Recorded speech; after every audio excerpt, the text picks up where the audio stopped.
پتا چلے گا کہ کیا ہے کمال داتا کا، پتا چلے گا کہ کیا ہے کمال داتا کا،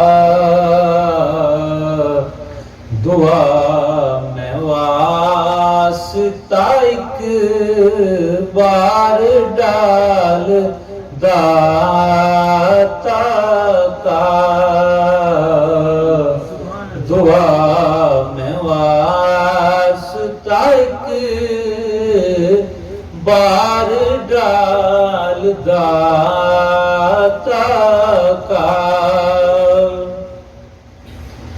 اس آستانے پہ آ کر خدا سے مانگو ذرا،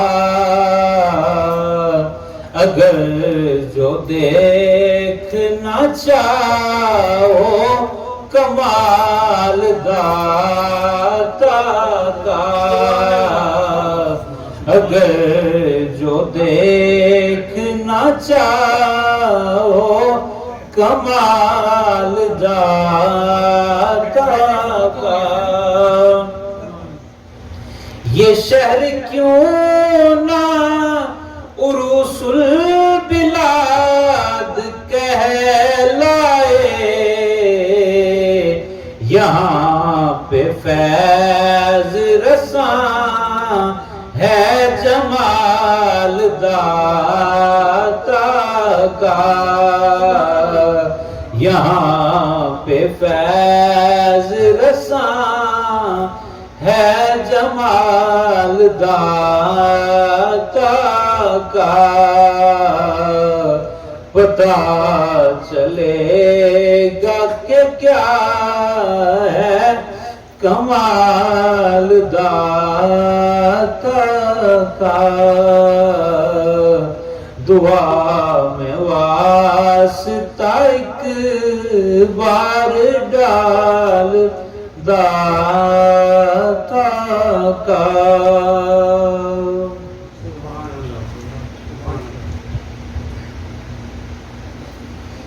مالک کائنات کی حمد و ثنا سرکار دو عالم علیہ السلام کی بارگاہ بے کس پناہ میں ہدیہ عقیدت و محبت کے بعد معزز محترم سامعین وقار، ہم سب کے مشترکہ محبوب شخصیت جناب حضرت علامہ قاری محمد یونس صاحب قادری، آپ نے ایک دفعہ پھر حکم فرمایا تو ان کے حکم کی تعمیل میں آپ احباب کے سامنے حاضر ہوں۔ دعا ہے کہ رب کائنات ہم سب کی اس حاضری کو اپنے گھر میں قبول اور منظور فرمائے، اور آج کے اس دن کا صدقہ ہم سب کی دین و دنیا کو بہتر اور بہتر سے بہترین فرمائے۔ رب کائنات کے محبوب کی امت کے اولیاء اللہ کے حوالے سے ایک آیت مبارکہ میں نے تلاوت کی ہے، اور اس آیت کے ذیل میں چونکہ 18، 19، 20 سفر کو ہمارے خطہ بر صغیر کی عظیم ترین ہستی روحانی اعتبار سے جناب حضور قبلہ حضرت داتا گنج بخش علی حجویری رحمت اللہ تعالی علیہ آپ کا عرص مقدس ہوتا ہے، آپ کی بارگاہ میں ہدیہ عقیدت و محبت کے لیے میں نے اس آیت کو سرنامہ بنایا ہے، اور اس کے ذیل میں چند ایک باتیں جو میری قسمت میں ہیں آپ تک پہنچانی، وہ پہنچانے کی کوشش کروں گا۔ دعا کریں کہ اللہ تعالیٰ مجھے حق بات بیان کرنے کی اور پھر ہم سب کو اس حق کو ماننے کی توفیق رفیق نصیب فرمائے۔ توجہ فرمائیں گے تو بات کو یقیناً جو محنت میں نے تھوڑی سی کی ہے وہ یقیناً کسی کام آ جائے گی، اگر توجہ نہیں فرمائیں گے تو میں بات کر کے تو چلا جاؤں گا۔ توجہ بائیمان آ کے آپ نے کوشش کرنا ہے کہ وہ جو بات میں عرض کروں گا، گزارشات پیش کروں گا، اسے سمجھنے کی کوشش فرمائیں گے۔ کیوں یہ ولایت کا چیپٹر وہ چیپٹر ہے جو بعض اوقات تھوڑا سا مشکل ہو جاتا ہے اس کو سمجھنا. وجہ یہ کہ اس چیز کا تعلق ہمارے ظاہر کے ساتھ نہیں ہے. ہم ظاہری طور پر جو چیز ہمارے سامنے موجود ہے ہم اسے سمجھنے کی کوشش کر سکتے ہیں. فار ایگزامپل میرے سامنے مائک موجود ہے, مائک کو سمجھنے کی کوشش کر سکتا ہوں. پنکھا موجود ہے, پنکھے کو سمجھنے کی کوشش کر سکتا ہوں. جو تارے ہیں, تارے موجود ہیں, وہ سمجھنے کی میں کوشش کر سکتا ہوں. لیکن جو تاروں کے اندر نور ہے اسے میں سمجھنے کی کوشش نہیں کر سکتا. اسے سمجھنے کے لیے پھر کچھ اور کرائٹیریا چاہیے, کچھ اور اس کے لوازمات ہوتے ہیں, کچھ اور اس کے جو آلے ہوتے ہیں وہ چاہیے ہوتے ہیں, پھر وہ چیز سمجھ آتی ہے. اسی طرح ظاہر کو ہم سمجھ سکتے ہیں. یہ ولایت کا تعلق ہمارے ظاہر کے ساتھ نہیں ہے, ولایت کا تعلق ہی باطن کے ساتھ ہے. ولایت کا تعلق ہی یہ من کی دنیا کے ساتھ ہے. تو جس کا تعلق من کی دنیا کے ساتھ ہوگا وہ اس کو سمجھ سکے گا, نہیں تو وہ سمجھنا بظاہر تھوڑا سا مشکل محسوس ہوتا ہے. آئیے قرآن حکیم کی آیت مبارکہ جو آپ کے سامنے تلاوت کی ہے, رب کائنات ارشاد فرماتا ہے الا ان اولیاء اللہ لا خوف علیہم ولا هم يحزنون. یہ جو حرف الا ہوتا ہے عربی زبان میں یہ کسی ایک خاص معنی. عربی زبان ایسی وسیع و عریض زبان ہے, ایسی فصیح و بلیغ زبان ہے کہ جس میں بعض اوقات ایک نقطہ جو ہے ایک نقطے کا بھی مطلب ہوتا ہے. ایک حرف جسے ہم شاید کسی قطار میں ہی نہیں لائیں, اس ایک حرف کا بھی باقاعدہ پورا مطلب ہوا کرتا ہے. یہ اتنی فصیح و بلیغ زبان ہے. اللہ اکبر. رب کائنات ارشاد فرماتا ہے اللہ. اللہ کا معنی جو ہم اپنی اردو میں کرتے ہیں وہ لفظ خبردار کے ساتھ کرتے ہیں. خبردار کا مطلب کیا ہے؟ کسی کو متنبہ کرنے کے لیے, کسی کو ہوشیار کرنے کے لیے کہ یہ جو اس کے بعد بات آ رہی ہے تو یہ کوئی نارمل بات نہیں ہے, یہ بڑی خاص بات ہے, تم نے توجہ کرنی ہے. توجہ کرو گے تو اس بات کو سمجھ سکو گے, اگر بے توجہی کے ساتھ اس بات کو سماعت کرو گے تو اس بات کو سمجھنے میں تمہیں دشواری کا سامنا پیش ہوگا. یہی جو میں نے پہلے عرض کیا نا کہ یہ ولایت وہ چیز ہے جو باطن کے ساتھ تعلق رکھتی ہے, تو ظاہری طور پر اسے سمجھنا اور سمجھانا تھوڑا سا مشکل ہو سکتا ہے. اللہ اکبر. مالک کائنات ارشاد فرماتے ہیں الا ان اولیاء اللہ لا خوف علیہم ولا هم يحزنون. خبردار, ان اولیاء اللہ, جو اللہ کے ولی ہوتے ہیں نا, میں ابھی لفظ ولی کا ترجمہ نہیں کیا, ایز اٹ از جیسے عربی میں تھا ویسے ہی لے کر آپ کے سامنے پیش کر دیا ہے. ترجمہ سمجھیں. رب کائنات ارشاد فرماتا ہے خبردار, جو اللہ کے ولی ہوتے ہیں نا ان کی آگے نشانی کیا ہے؟ مالک کائنات ارشاد فرماتا ہے لا خوف علیہم ولا هم يحزنون. نہ تو ان پر کسی قسم کا خوف ہوتا ہے, نہ ہی وہ ملال کرتے ہیں, نہ ہی وہ حزن کرتے ہیں, نہ ہی وہ کسی قسم کا غم کرتے ہیں. خوف آنے والے کسی خطرے کا خوف ہوتا ہے, جو بات گزر چکی ہو اس کا حزن ہوتا ہے. یہ بھی الفاظ کا جو چلاؤ ہے نا وہ بھی سمجھنے والی چیز ہے. جو بات آنے والی ہے اس کا بندے کو خوف ہوتا ہے, جو بات گزر چکی ہے وہ اگر دل پر گراں گزرے تو اس کا ملال ہوتا ہے, حزن ہوتا ہے, غم ہوتا ہے.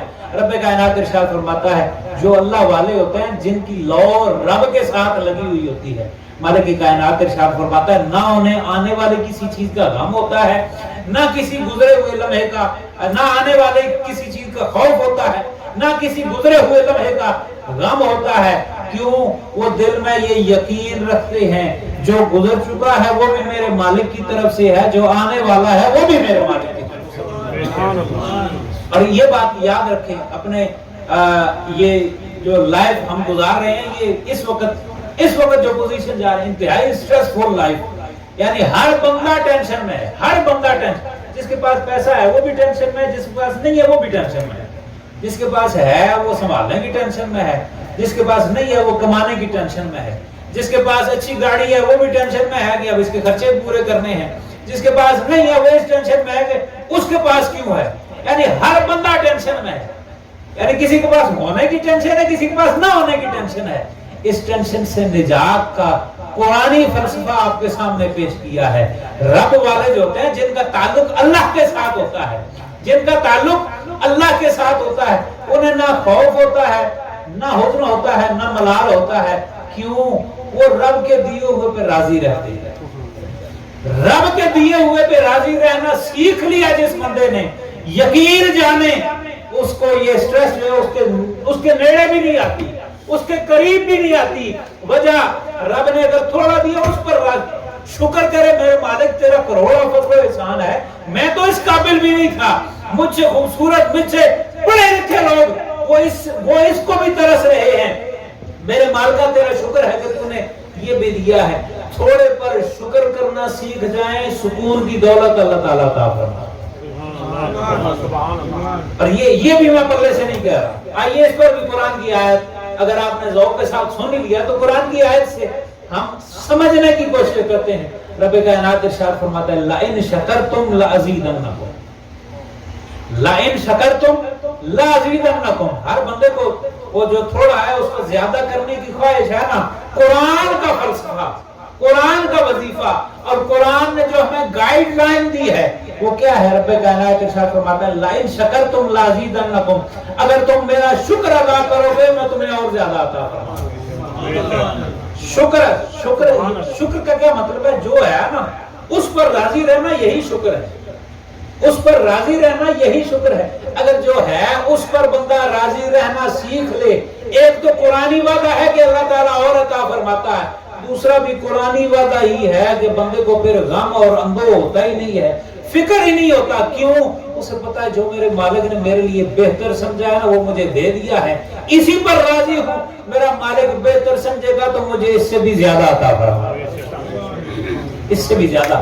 اللہ جو اللہ کے ولی ہوتے ہیں نا ان کی یہ خاص نشانی رب نے عطا فرمائی ہے کہ انہیں نہ آنے والے کسی چیز کا خوف ہوتا ہے، نہ کسی گزرے ہوئے لمحے کا غم ہوتا ہے۔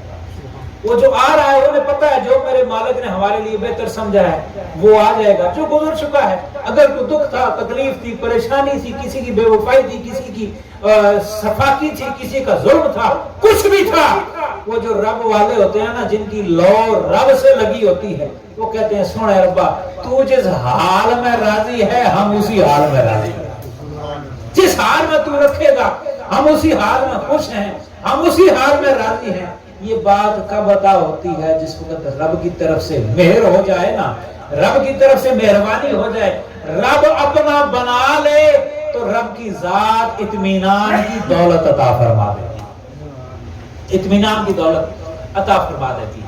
اللہ اکبر۔ آئیے حدیث مبارکہ کی طرف بڑھتے ہیں۔ لفظ ولی پر میں نے بات کی ہے۔ لفظ جو ولی لفظ ہوتا ہے اس کے عربی زبان میں کچھ 6-7 کے قریب، تو نارمل معانی جو ہے وہ 6-7 کے قریب ہے۔ مزید آپ اگر اس کی ڈیپتھ میں چلے جائیں تو معانی اس سے بھی زیادہ ہے۔ اللہ، اور یہ بھی عربی زبان کی فصاحت ہے، فصاحت اتنی وسیع زبان ہے، بعض اوقات ایک معنی کے لیے 300 تک کے لفظ موجود ہیں، اور بعض اوقات ایک چیز کے لیے، مثال کے طور پر جو تلوار ہے ہمارے یہاں صرف تلوار ہے، عربی میں سورڈ کہتے ہیں، آئی تھنک عربی میں صرف سورڈ ہے، عربی انگلش میں صرف سورڈ ہے، لیکن عربی زبان میں اس کے تقریباً 300 کے قریب نام ہے، ایک تلوار کے 300 کے قریب، اتنی وسیع اور عریض زبان ہے۔ لفظ ولی کا معنی دوست بھی ہوتا ہے۔ میں نے کہا ولی کے 5-6 معنی وہ ہے جو کہ سامنے ہیں، نارمل روٹین میں پڑھے جاتے ہیں، سنے جاتے ہیں، مانے جاتے ہیں۔ ولی کا معنی دوست بھی ہوتا ہے، ولی کا معنی مددگار بھی ہوتا ہے، ولی کا معنی محبوب بھی ہوتا ہے، ولی کا معنی ایک رشتے کا ایک خاص پیٹرن ہوتا ہے، اسے بھی ولی کہتے ہیں کہ فلاں کا ولی ہے۔ یہ بہت سارے معنی ہیں۔ یہاں پہ معنی آپ دوست لینا چاہیں تب بھی لے سکتے ہیں۔ کیوں؟ یہ جو اللہ والے ہوتے ہیں نا جنہیں ہم ولی کہتے ہیں یا جنہیں دنیا ولی کہتی ہے، یہ وہ ہوتے ہیں جو رب کے ساتھ بنا کر رکھتے ہیں، رب کے ساتھ بنا کر رکھتے ہیں۔ یہ اپنا وقت رب کو دیتے ہیں، رب پھر اپنی عطائیں انہیں فرماتا ہے۔ وہ عطا کیسے فرماتا ہے؟ آئیے اس پر حدیث مبارکہ سے دلیل لیتے ہیں اور بات کو سمجھنے کی کوشش کرتے ہیں۔ اللہ اکبر۔ حضرت سیدنا ابو ہریرہ رضی اللہ تعالیٰ عنہ آپ روایت فرماتے ہیں آپ فرماتے ہیں ان اللہ تعالیٰ قال، آقا علیہ السلام نے فرمایا اللہ تعالیٰ فرماتا ہے. اور ہر وہ حدیث مبارک ایک رول جو ہے وہ بھی ذہن میں رکھنے، اصول حدیث کا قانون ہے. ہر وہ حدیث کہ جس میں آئے کہ جی حضور فرماتے ہیں کہ اللہ تعالیٰ یوں فرماتا ہے، سرکار فرمائیں کہ یا روایت میں آیا قال نبی صلی اللہ علیہ وسلم قال اللہ عز و جل، کہ حضور نے فرمایا، کیا فرمایا کہ اللہ تعالیٰ یوں فرماتا ہے، وہ حدیث قدسی ہوتی ہے. حدیث قدسی کا کیا مطلب ہے؟ یہ الفاظ حضور کے ہیں لیکن مطلب اس میں اللہ کی طرف سے، یعنی یہ آرڈر اللہ کی طرف سے ہے کہ سونیا ذرا میرے غلاموں کے ساتھ خطاب کرتے ہوئے یہ چند جملے تو عطا فرما دے، یہ چند جملے ارشاد فرما دے، یہ میرا پیغام میرے اپنے غلاموں تک پہنچا دے. کون سا پیغام ہے؟ رب کائنات ارشاد فرماتا ہے من عادا لی ولیا، بخاری شریف کی حدیث مبارک ہے. حضور فرماتے ہیں رب کائنات ارشاد فرماتا ہے من عادا لی ولیا، جو بندہ میرے کسی ولی سے دشمنی رکھے. دشمنی سے مراد ضروری نہیں ہے کہ اسے اٹھا کر اینٹی مارنی ہے، پتھر مارنا ہے، نہیں. دل میں جو بغض رکھنا ہے نا، دل میں کینہ رکھنا ہے، یہ بھی دشمنی ہے، یہ بھی دشمنی ہے. اسی لیے سرکار دو عالم علیہ السلام کو نے مومن کو اپنا دل صاف رکھنے کا کہا. حضور کی بے شمار احادیث ہیں کہ مومن کا دل جو ہے وہ تو کینے سے بھر ہی نہیں سکتا، اس میں تو کینہ آ ہی نہیں سکتا، اس میں تو بغض آ ہی نہیں سکتا. کیوں؟ یہ ایمان کا حصہ نہیں ہے، یہ نفاق کا حصہ ہے. اپنے مسلمان بھائیوں کے ساتھ پیار اور محبت صرف زبان سے نہیں، یہاں سے پیار اور محبت رکھنا، دل سے پیار اور محبت رکھنا، یہ حضور علیہ السلام نے بتایا ہے. اور اچھے معاشرے کی علامات میں سے ایک یہ علامت ہے. اللہ تعالیٰ ہمیں اپنا معاشرہ بہتر کرنے کی توفیق عطا فرمائے. رب کائنات ارشاد فرمایا من عادا لی ولیا، جو کوئی میرے کسی ولی سے دشمنی رکھے، رب کائنات ارشاد فرمایا فقد آذنتہ بالحرب، مالک کائنات ارشاد فرماتا جو میرے کسی ولی سے دشمنی رکھے نا تو میں اس کے ساتھ جنگ کرنے کے لیے تیار. جنگ کرنے کے لیے کتنی بڑی بات ہے. حدیث قدسی ہے، رب کائنات ارشاد فرماتا جو میرے کسی ولی سے دشمنی رکھتا وہ میرے ساتھ جنگ کر رہا ہے. کیوں؟ یہ میرا محبوب وہ ہے جس نے اپنے آپ کو میری ذات میں فنا کر دیا ہے. اس نے اپنی مرضی تو رکھی ہی نہیں ہے نا، اس نے اپنی مرضی کو تو سلامت رکھا ہی نہیں ہے، اس نے اپنی مرضی کو میری مرضی میں فنا کر دیا ہے. اب جو اس کے ساتھ دشمنی رکھے گا میں رب العالمین کہتا ہوں، پھر میں بھی اس کے ساتھ دشمنی رکھتا ہوں. اللہ اکبر. رب کائنات کے ساتھ فرمایا وما تقرب الی عبدی بشیء. اب اللہ تعالیٰ کے ساتھ قرب کے چند مراتب رب کائنات نے عطا فرمائے کہ کس طرح سے اللہ کا قرب لیا جا سکتا ہے. مالک ارشاد فرماتا ہے جو بندہ میرا قرب حاصل کرنا چاہے، کتنا میرے قریب آئے، کتنا. اللہ اکبر. وما تقرب الی، ایک طریقہ کار رب کائنات ارشاد فرماتا ہے کہ میرا قرب کیسے حاصل کیا جا سکتا ہے. احب الی مما افترضت علیہ، سب سے پہلی بات رب کائنات ارشاد فرماتا جو میرا قرب حاصل کرنا چاہتا ہے نا، سب سے پہلی بات یہ ہے کہ ان چیزوں کو محبوب رکھے جن چیزوں کو میں نے فرض کیا. یہ المیہ، اس دور کا المیہ یہ ہے کہ جو جتنا دین سے دور ہوتا جاتا ہے ہم سمجھتے ہیں کہ یہ باب رنو، تو یہ اب جو کچھ ہے آپ سمجھ سکتے ہیں. یہ باب رنو میں جو کہا ہے نا کہ ان کو تو نہیں، رب کائنات ارشاد فرماتا ہے وما تقرب الی عبدی بشیء احب الی مما افترضت علیہ. رب ارشاد فرماتا ہے جو چیزیں میں نے فرض کی ہیں نا، اگر کوئی بندہ ان کے ذریعے سے میرا قرب حاصل کرتا ہے، مالک کائنات ارشاد فرماتا ہے کہ یہ بات مجھے سب سے زیادہ پسند ہے، یہ بات مجھے سب سے زیادہ پسند ہے. اور رب مالک ارشاد فرماتا ہے وما یزال عبدی یتقرب الی بالنوافل حتی احبہ. اب یہ قرب ہے نا، قرب سے بعد پھر آگے محبت کا جو درجہ ہے وہ شروع ہو جاتا ہے. قرب مل گیا فرائض کے ذریعے سے. مالک کائنات ارشاد فرماتا ہے بندہ میرا قرب حاصل کرتا رہتا ہے. کتنا اور کیسے؟ مالک ارشاد بن نوافل، نوافل کے ذریعے سے، نفلی کاموں کے ذریعے سے میرا بندہ میرا قرب حاصل کرتا رہتا ہے. کتنا قریب ہو جاتا ہے، کتنا قریب ہو جاتا ہے. رب کائنات ارشاد فرماتے ہیں حتی احبہ، یہاں تک کہ میں رب العالمین اس سے محبت کرنا شروع کر دوں. فرضوں کے ذریعے سے قرب ملتا ہے، قرب کے بعد پھر آگے حب کا درجہ، محبوبیت کا درجہ. اس کا طریقہ کیا ہے؟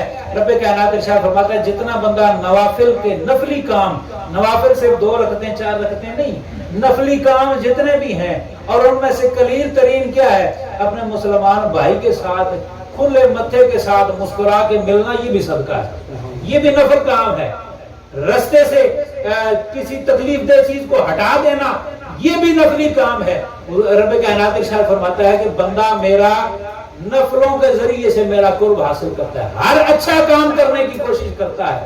مالک ارشاد فرماتا ہے وہ اس مقام پر پہنچ جاتا ہے حتی احبہ، یہاں تک کہ میں رب العالمین اس سے محبت کرنا شروع کر دیتا ہوں.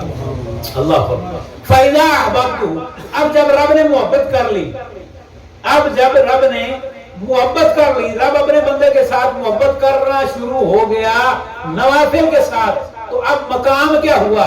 حدیث مبارکہ سمجھیں گے تو میری وہ داتا صاحب کے حوالے سے جو ایک اشکال ہے ذہنوں میں وہ یقیناً دور ہوتا چلا جائے گا. کون سا؟